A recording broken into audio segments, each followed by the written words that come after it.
Oy bu cıvımı mimam turmaydı, mimam özgetir diyemem. Kız bala. Vay? Ma öyünün məxbi numarını özgertib sizə işninki. Ha, o'zgartayotgan. Ha, nimaga o'zgartayotgan? Biz birinchi qatta qo'l tutishgan vaqtimiz. Ha? Unutib qolgansiz? Ya, esimda. Men bugun cho'ng aytyaptim, majmu opam og'rib qoldi ekan. Siz o'zingiz uyga kirib yetib turing. Ha, ma'qul. Xo'sh.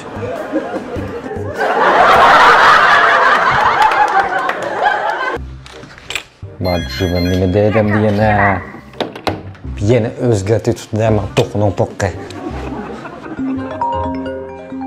Vay? Vay suyimlikim, men bizning o'ydik miyxochining vaqt o'tib ketgan yegan og'an. Yaman er ekan, men ishning maxfiy, ochammidim maxfiy numarani yana o'zgartib yutibsiz a? Men bexatarlik uchun o'zgartirdim. Ha, nimaga o'zgartdingiz baxtim? Men sizga tunji qatta tomoq etpagan xotir kunimiz. Esingiz bormi? Yo, esimda, qanday esimda olmaydi, ma'qul xo'sh.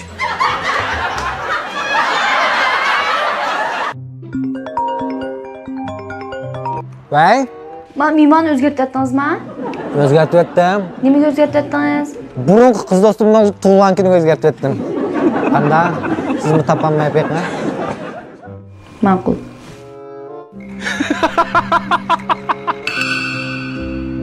Yetib turamish bichor uyga kirolmay. Men yotgan yerlarda yetib yurmasa.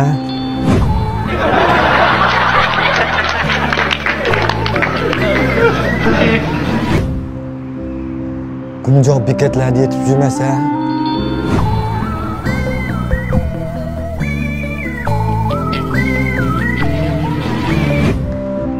Yo'q bo'lmas bo'ladi. Xotiringizni jam qilib yedigan ochiq shim-shimlatyapsiz.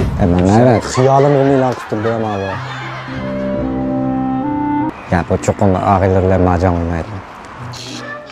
Mana emasman. O'zi bo'ldigan xotin bo'lmaydigan mehmonlar qulasmishda pez oldu.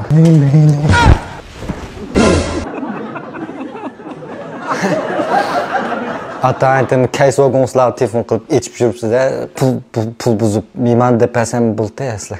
Aldaqmabdi ularni texalo qilish etibsan.